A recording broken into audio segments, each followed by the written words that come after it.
Okay, we're switching now to football. The UEFA Champions League final isn't the only marquee encounter taking place on the home of champions this weekend. The Jamaica Premier League will also be concluded with the first-time finalists Mount Pleasant facing two-time champions Cavalier. This match at Sabina Park on Sunday. Mount Pleasant coach Theodore Whitmore had this to say about his team making the final for the first time.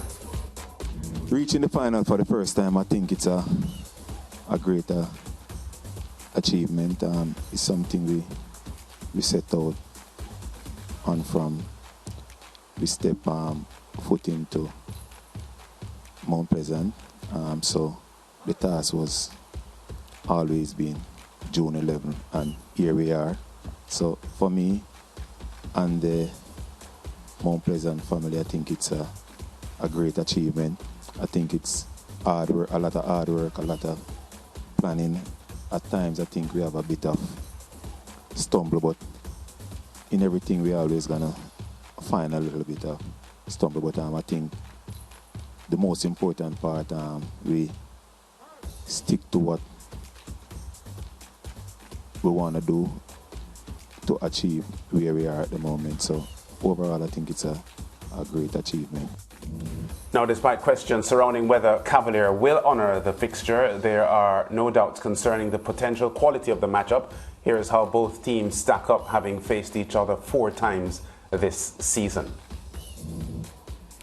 Yeah, so Cavalier beaten 1-0, Cavalier 2-2 with Mount Pleasant, 1-1 Cavalier Mount Pleasant, and Cavalier winning 1-0 over Mount Pleasant. So 2 drawn results, Cavalier victory and a Mount Pleasant victory across the JPL and the Link Cup as well. Now joining us to preview the big clash is Dwight Jeremiah, who will be on analyst duties alongside ace commentator Donald Oliver.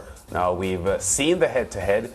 Is there a clear favourite in this game, Dwight, given the fact that they are pretty even at the moment, 1 win each and 2 drawn results in 4 clashes? I mean, for the statisticians, they will say, well, it's pretty even going in. I think on the run of play, I would want to say Mount Pleasant slightly, because also, you know, a lot of times they say your team's as strong as your bench, and I just think that they really have a lot of depth and a lot of quality. And I think in this game, there's going to be a lot of in-game changes and adjustments that are going to have to be made. So I really feel Mount Pleasant may just have a little bit more, but I think Cavalier is going to be very stubborn. And as such, it's just slight favourites that I give Mount Pleasant. But the way they've been playing, it certainly has come into form again at the right time. They started on fire the season, took a slump, and then they've come back around again in really fine form at the right time. And that has coincided with their striker, Trevante Stewart. He started hot, and there was a 5-week period where 5 rounds where he didn't score, but he's back now in scintillating form. And I tell you, it's going to be difficult for that back 3 for Cavaliers to deal with him. He will certainly attract more than one of the 3, and as such will give the opportunity for runners to get into those spaces. I mean, Cavalier, they do defend very deep, and they start with 3 at the back, but in their defensive organizational phase, they have 5 at the back, and they're very deep, right on top of the 18 yards. But yeah, I feel Mount Pleasant have a lot of variety, and I give them the slight edge. Yeah, how much pressure is there on Mount Pleasant to deliver a title for their fans here? Because this is their 5th season in the Premier League, so they're a pretty new team. So on the face of it, there shouldn't be the pressure, but we know the investment. Millions and millions of dollars invested in Mount Pleasant, and their project is designed for almost immediate success. In their very first season of the Premier League, 2018-2019, they reached the semi-finals, and they've never failed to make the playoffs. So when you look at the roster, the investment and the colossal setup they have at Mount Pleasant, fans there are expecting the title. Is there a lot of pressure on them to deliver? I know I've asked Whitmore a couple of times that I've interviewed him pre-game, post-game, and he's pretty much downplayed. I don't expect him to do anything otherwise. However, if you listen to him when he speaks just the other day too, after they've made the final, he said they have to deliver. With all the support that they've been given by the goals, they have to deliver. And so it comes out inadvertently when he said that, you know, there is that need to deliver, because guess what? Mr. Gull, he loves Chelsea. Chelsea's his team. He tends to model it off. His colours are Chelsea. And if we go by Chelsea's managerial style at the top of the organization, they do change around a lot. And we've seen a lot of coaches come and go at Mount Pleasant. So I have the feeling with 12 new signings at the beginning of the season, I feel, yes, there is pressure to win. They've handled the pressure well, mind you. But yeah, there definitely is pressure on Whitmore to deliver. Right, and speaking about pressure, their captain, Richie, he has won it twice, not with Mount Pleasant, of course. He's won it with another team, Montego Bay United. He's looking forward to a third title under his name. Do you think he has what it takes to lead his team to that third title? He's done it already. Well, certainly, Mariah, he has done it already. And as such, for him, in football, when you've done it once, I mean, you pretty much have the know-how. But I tell you what, Richie has really grown this season. Started the season, wasn't the favourite for Whitmore, was not playing regularly in the team. At one time he came in, was employed as a defensive midfielder. But at this point of the season, he's really leading the team well. He's going to have his hands full, but I tell him, just look across to Rudolph Austin for Portmore and how he handled Anderson. He probably would want to watch that game, because in that there may be a blueprint in that link-up final, the way that Austin dealt with Anderson, because he has a lot of pace, Anderson. Richie does not like that. And a few times I think what they'll have to do with Richie is to pull him out to the centre. He doesn't like going out there. But I tell you what, he played very well this semi-final against Arnett Gardens. And since coming in, he's been a permanent fixture for Whitmore. And I see him leading by example. He's a robust defender. He doesn't have the pace. He reads the game well. His positioning is great. But he has a no-nonsense guy. He'll leave one on you to let you know he's there. So I expect him to have his hands full, but I think his experience will help him playing and win it before, but also as an international player representing Jamaica as well. Yes, and as you say, Anderson, I think about the Golden Boot race. Colin Anderson and Trevante Stewart are battling for that Golden Boot because, it's just a thin margin between the numbers separating both of them. I think the final will even be mouth-watering for both players because it will decide, and as I said, it's just a small amount of goals separating them. So what makes us think that Trevante Stewart can come and take away that? Because right now Colin Anderson is leading, right? Yeah, Colin Anderson is leading by one. I think it's 19-18. So you're right, very slim margins here, Mariah. So it's a game within a game, and it's quite fitting that these two teams are in the finals because the two leading goal scorers are in the finals. And I'm a coach as well, so I understand and I pride myself on the defensive aspect of the game. But as a fan, this is what we go to games for, to see goals. And these two are the best at it this season in the league. So I expect that competition to take place within the competition between these two teams. And that's something that everybody will have their eyes on. So it makes for even more an intriguing game. I think in recent times I was critical of Stewart because he didn't show the close touches of the ball, wasn't good in tight spaces. But trust me, he has come on leaps and bounds in recent games and he's almost unplayable. On his day, if he turns up like he did in the two semi-finals, I think it's going to be difficult to contain him. He drops into the pockets of space in between the lines. He links up well, and then when he does that, you have runners going beyond him. The two wide players, Bailey and Campbell, and even Rankin getting ahead of him. So I think they've found a way. They've understand each other, the front line for Mount Pleasant. But yeah, Colin Anderson and Stewart, they have their own competition going, and I think they both want it. They both want the Golden Boot. Yeah, the Golden Boot race, a lovely subplot for the championship match on Sunday, Dwight.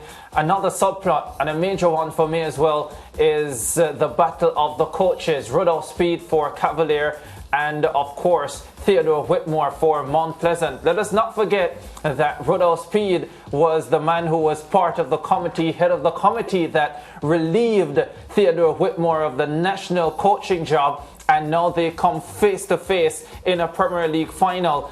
Theodore Whitmore, he played it down in the press conference on Thursday, saying that it's Mount Pleasant against Cavalier. But I think we well know that it's really Theodore Whitmore versus Rudolph Speed in this final. I think I finally found your title for the SportsMax zone. You're the mischief man. Because certainly, yeah, you've come up with that one. And yes, it is another subplot. And certainly, Whitmore would want to get one over Speed. I mean, they will play it down all they want. Yes, he was relieved at a time when I think for me, it was not the right time for him to go. I mean, it was on the back of a couple of drawn games. He wasn't doing so badly at the time. So I think in Whitmore's head, he would not say it at the press conference, nor at any point if they ask him, will he say it out. But I know in his head, he'd want to get one over Speed. Speed, on the other hand, prides himself on tactical battles. And I think right now, Cavalier is not the most pleasing on the eye, not the most fluent at the moment. And he sets up in these banks of 5, and when he defends and sits very deep and try to make it difficult for his opponent and try to hit on the counter. So for me, yes, he'll want to show that he's better tactically astute than Whitmore, which is why he was in the position to make the decision to relieve him from the national duties. So yeah, again, that's another undercurrent that I expect that will also influence how this game pans out. But I honestly believe, Ricardo, that in-game management is going to be key. These coaches are really going to earn their due. They say your plan is as good. It's perfect until it hits the enemy. And I think that's what's going to happen with both these two teams. They're going to come in with plans, but they're going to have to make changes. And the coach that adapts better is going to be the coach that walks away winner. Yeah, and about 30 seconds for this one.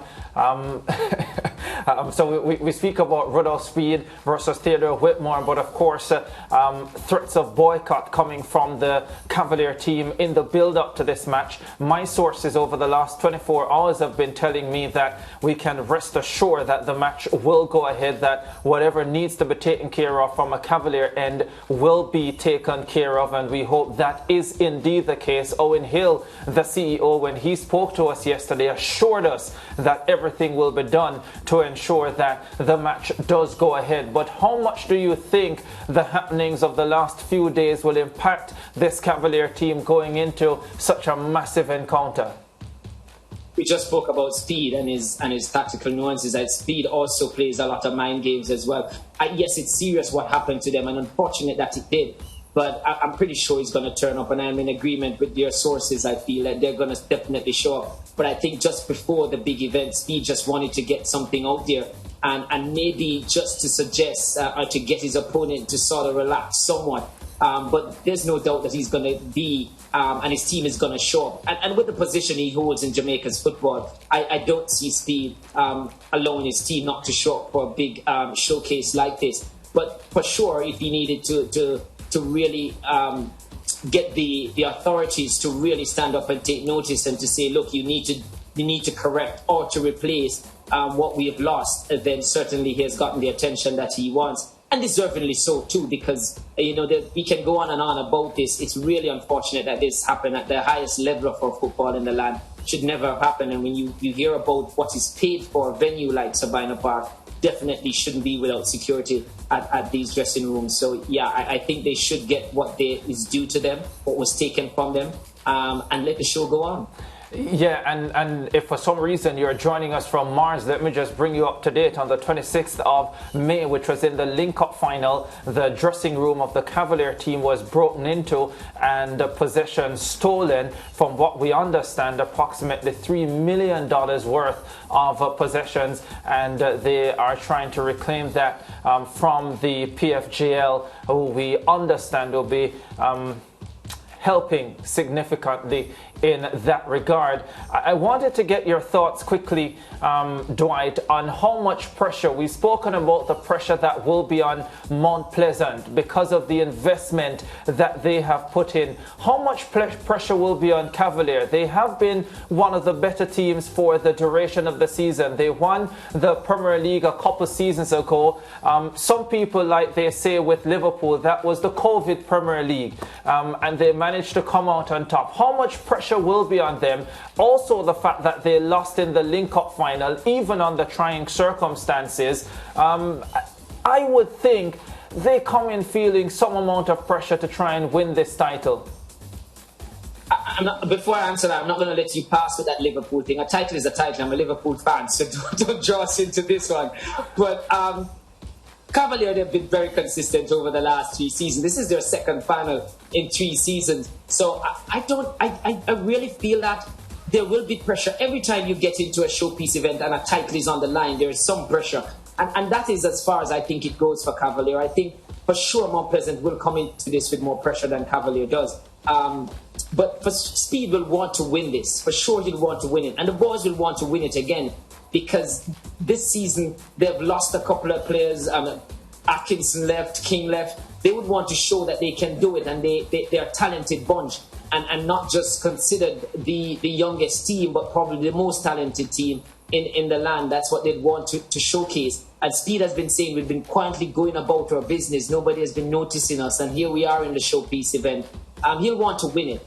But in terms of pressure, I feel it's just the pressure for being in a final. But as for Mount Pleasant, with pressure from the owners, from the fans, with all the investment, I think Cavalier comes into this at a much lower pressure on the measuring scale than does Mount Pleasant. So desire and not pleasure and not pressure. Yes, I'd agree with that. Lance? Yeah. Talk to me about Mount Pleasant's quality this season, Dwight, because as we have established, they are a perennial playoff team. Is this Mount Pleasant 2022-23 team the best Mount Pleasant team that we have seen since they entered the top flight 2018-2019? I believe so, Lance. I think the composition of the team, the balance of the team, and there's one thing that we agree, myself and Donald, we've spoken about it, is that they've brought in players also who can be very physical, who can grind results out. Back then it was about just the flair and the guile. But I think in players, they have Richie who has been there, but he can definitely do that. But a lot of the players that they've brought in will definitely can leave something on you. Doxley's in there. He's not afraid to get physical with you. McCullough, the same thing. Rankin, he'll do it if he has to. So I think with that, they've added that dimension to their team. So they're not going to be out-muscled or if it's a day when they have to grind the result out, they will do it. And it's going to be difficult against Cavalier because they're going to set up and make it difficult. I think that is good. But when you look at Stewart and Bygrave, these are two quality strikers. And a Golden Boot winner sitting on your bench who would walk into any other team, which is Bygrave, they have in them the ability to go with one up front, but with three at the back, if they feel like they're outnumbered, they can go with the Twin Towers. And then when you look at a Phillips, he played the last game from a deeper midfield role, started in that position. That versatility is also there as well in this team. So you get a lot of rotation because a lot of their players can play in multiple positions, and that helps them a lot, not just to be able to fit players in, but also in the game where you see a lot of rotation in the middle of the park. I think that Mount Pleasant has added to their squad and their play this season. Yeah, well, we're going to leave it there, Dwight. Thanks for talking to us and previewing this. You now, Lance, yes. I just want to make it clear that yes. crystal ball of Ricardo, yes. Because of all the rain, I think it's foggy. Mariah can rest assured. Thank City will win tomorrow. Okay. Okay. I appreciate this. And what does your crystal ball tell you about the one that you have about Mount Pleasant and Cavalier then? I tell you what, I think it's going to be a very exciting game. No. Who's going to win? I give Mount Pleasant the edge. I said that. It's 2-1 or 3-2. 2-1 or 3-2. All right, Dwight, we're going to leave it there. Thanks, man. Okay, and he just mentioned Melvin Doxley, the holding midfielder for Mount Pleasant, who of course played on the Cavalier team that won in 2021, switching clubs now. So this is his second final in 3 seasons, but he's looking to beat the team that he won with in 2021, Melvin Doxley, the St. Lucian. So that's another attraction for Sunday's final. Don't forget, you can watch the JPL final live on your Home of Champions this Sunday, 7 o'clock Jamaica time, 8 o'clock in the rest of the Caribbean.